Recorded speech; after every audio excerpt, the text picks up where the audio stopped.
The names that has been put at the forefront of these discussions is your good friend Juliana Pena. She submitted Sarah McMahon in her last fight. She was scheduled to fight Holly Holm later on this year. That fight's no longer happening. So Juliana has been very vocal about wanting this title shot with Amanda at 135.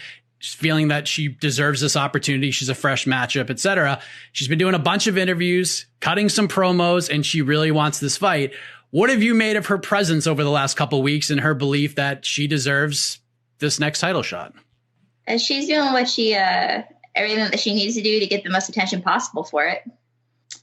She's trying to get all kinds of things. I think I heard a rumor that she wanted a tough show against Amanda, but I highly doubt that will happen. So she's promoting herself in the best way that she can, probably.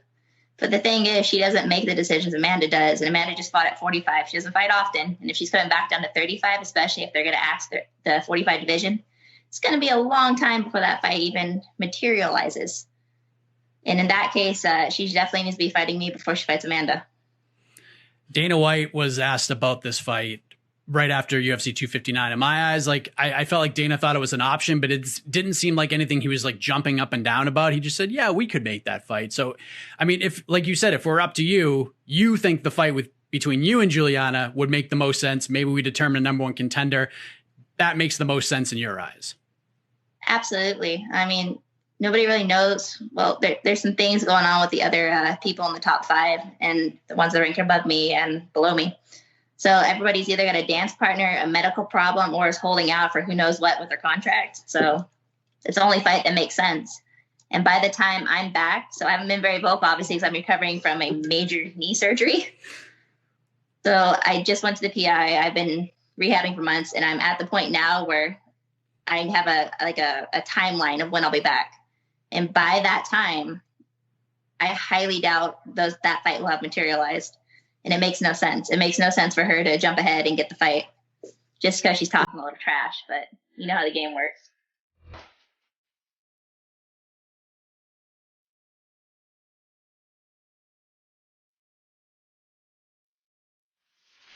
This guy asked about advice from wrestling defense. I told him, focus on your opponent. Hey. It's funny. Keep focus. Focus. Derek there. Derek.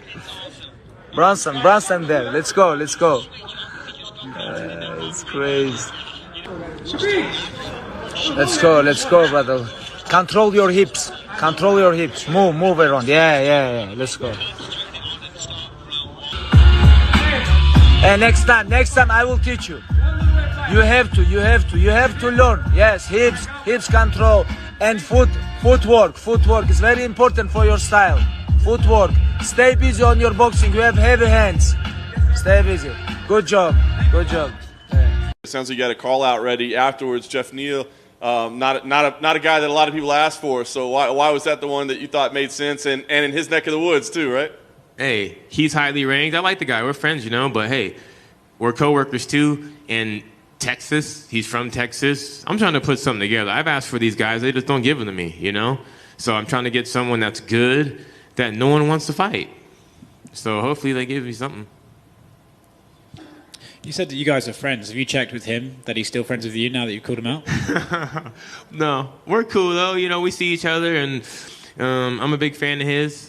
But like I said, we're all co-workers, and it's nothing personal, Do you think it's a statement that you want to fight a guy that other people clearly would rather not? I want to fight everybody. And, the Texas thing, maybe if it was in Florida, I'd fight someone from Florida that was ranked, So I'm just trying to get a big fight. It sounded like Paulo Costa was the fight that you won next. Why is that the fight that you think makes the most sense? I can't say I was really too excited about this fight. I was asking for guys like Costa. I was cool with a Robert Whittaker rematch. I want one of these top guys that's really going to elevate me, So this was a fight where I had to hold serve, I want a guy that, really going to elevate me so I can really get excited for it and really feel like, this is the fight for me. I really need to put it down. So. Allahu Akbar. Assalamualaikum. Walaikum salam. What the? Allahu Akbar. Assalamualaikum. Big Mualim. Yeah. my God.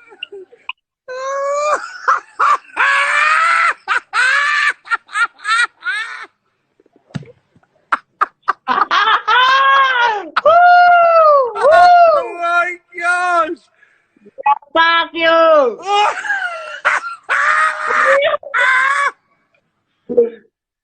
I can't breathe! Back fight, chasing that rear naked choke throughout the whole round. He's softened off. And it's over! Beautiful Honey, work. the Fanny is back! Wow. Absolutely flawless performance from Liverpool's own Paddy Pimblett. Really very impressive. Calm and composed, but as soon as it hits the floor, he's in. So you guys all heard, I don't gotta tell you anymore, but Volkanovski tested positive for COVID. He's done everything right. We've done everything right. You just got the news right now. I hope you heal up, champ. Let's get this going soon. I know you would have took the fight no matter what, even with COVID. That's the type of human you are. I respect that. I hope you get better. I hope you heal up fast. And we'll postpone it and we'll just reschedule it to when we got to. Stay sharp. We're staying sharp. And whenever this shit is meant to happen, it'll happen. Thank you for everyone who supported. And some things are out of our control. Learn to accept the things you have no control of. Don't let it influence your emotions. And just stay to the fucking task. All right. To be continued. Always learn things about yourself. And it's funny because this is a challenge where I'm actually, not only am I in a position where I'm now the guy going out and being the outsider coming in and Antonio's the defender of his sport. So this is a new position for me to be in. But really the part that is the most different for me, and I've got to learn the most about myself, is that it was probably about 4 weeks ago where my wife was just shocked. For 6 days a week now, even on days I fly out of the country, I'll be in another, fly out of the state. I haven't had to leave the country in a little while. I still get up, even if I have to get up at 3:30 in the morning, I go do 45 minutes of steady state cardio. First thing I do before I eat anything, I drink a cup of coffee, 12 ounces of coffee, a little more than a cup. And I go do cardio and I keep my heart rate above 140. And my wife, the other day she asked me, she's like, I can't believe, she goes, it would have been great if you discovered this 10 years ago. Like, but what changed? You know what I mean? She's the closest person to me in the world. And I was sitting there thinking about it, normally I go to get out of bed and if I'm hurting and sore, it's hard sometimes, especially as you get older. It's like, screw it, I'm going to sleep in, you know what I mean? And I was like, you know what? I said, my intelligence has actually crippled me throughout my career a little bit. I've always gone into every fight as a mixed martial artist knowing that I was the smarter guy. That if you sat there and put a whiteboard up and say, hey, explain moves and explain strategy, there's nobody I've ever fought that knows more about mixed martial arts than I do. I could be their coach. I knew more than most people's coaches that fought. And so that made me kind of lazy at times or not as threatened. So I put my guard down. Sometimes I was too comfortable. I was kind of like that black belt in jiu-jitsu who doesn't train as hard anymore. And then that purple belt who's in really good shape and really hungry. He's coming after him, and all of a sudden you might take him lightly. And I've, But here I'm now in a situation with Tarver where the roles are completely reversed. Even though I am a very sharp boxer when it comes to the basics, there's a level of boxing that Tarver's attained because he's a specialist in it that I'm never going to attain. I'm like a decathlete, right? I can only be so good at throwing the javelin. A guy who's a specialist of the javelin is going to be better than me, even though I'm obviously familiar with it as a decathlete. And so being a mixed martial artist, I am familiar with boxing and very good at it and very good at jiu-jitsu, very good at wrestling. But as far as a specialist, how can I beat somebody who's a world champion? As far as how can I know more than Tarver when it comes to boxing? And so it really put me in a unique position to where now I'm focused on training and being in shape because I'm like, hey, look, I got the basics down, but all the traps and trickery and all that's usually on my side, he has. So I'm going to have to make sure I show up in phenomenal shape so that I can keep a pace and a power output, use my size and strength, and just really make sure that when I'm doing the basics, everything I throw hurts, and it hurts for 10 rounds. For the biggest challenge, the biggest name that I can collect, and the more belts that I can take with me, so I can look at what for the rest of my retirement. Nice.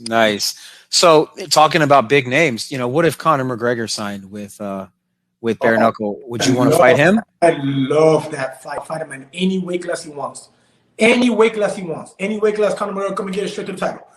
Just engage it straight to the title. George Masvidal, the BMF, about to fight for the UFC title at 170, right? You want your rematch? You said you beat him, right? Yeah, I beat him on a decision. Look, I beat Masvidal in 2012 in the AAA arena here in Miami.